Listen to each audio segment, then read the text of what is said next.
and start off with our game of the week. We've got Kansas and BYU. 1,000th game at Fog Allen Fieldhouse. You have gone in there, had to play in Fog Allen, and had to play Kansas. What is that environment like? What will BYU be up against on Saturday? Fog Allen is one of the best college environments, if not the best. And you think that you would go into a place, right? So when you pull up, let me give you a quick just rundown. When you pull up, we get there an hour and a half before the game. When you pull up, the students are wrapped around the building. They let the students in when you go in. So that means as soon as you go on the floor and you're warming up, you're right there by the students and you're hearing everything. It's just going to get so loud and so chaotic that, Pete, you really can't hear yourself think. You cannot hear your coach call a play, and you can't hear anything on the floor. The whole week before we played at Kansas, we had to go over hand signals. We only did hand signals. There was no talking. There was no talking. There was no play calling out loud.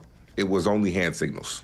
I love getting insight like this from someone like you who's actually walked it. This game, of course, 4:30 Eastern on ESPN. Second straight week, it's the site of College Game Day. That begins at 10 a.m. Eastern.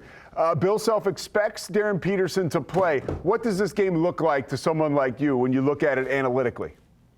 Yeah, well, for me, I think a lot of people are breaking it down saying it's the number one and number two pick going at each other. Yes, that's true. However, I think it's a little bigger than that. I think it's two teams fighting that are so close in the Big 12 standings, and they're fighting for a position to be in the top of the conference, to really outdo one another because they're so close in the standings. So I think it's a little deeper than just the AJ and the Dan Peterson battle. These are two teams that are extremely talented. Kansas is a team that is finding their footing.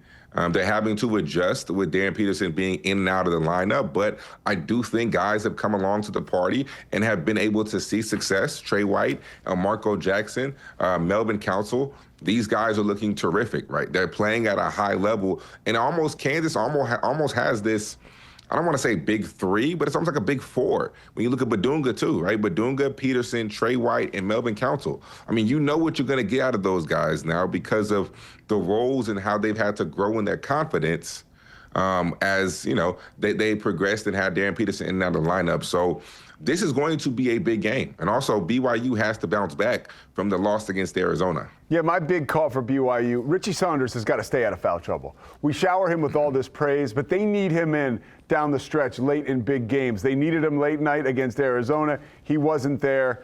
I think that hurt them a little bit when they got down the stretch in the closing seconds.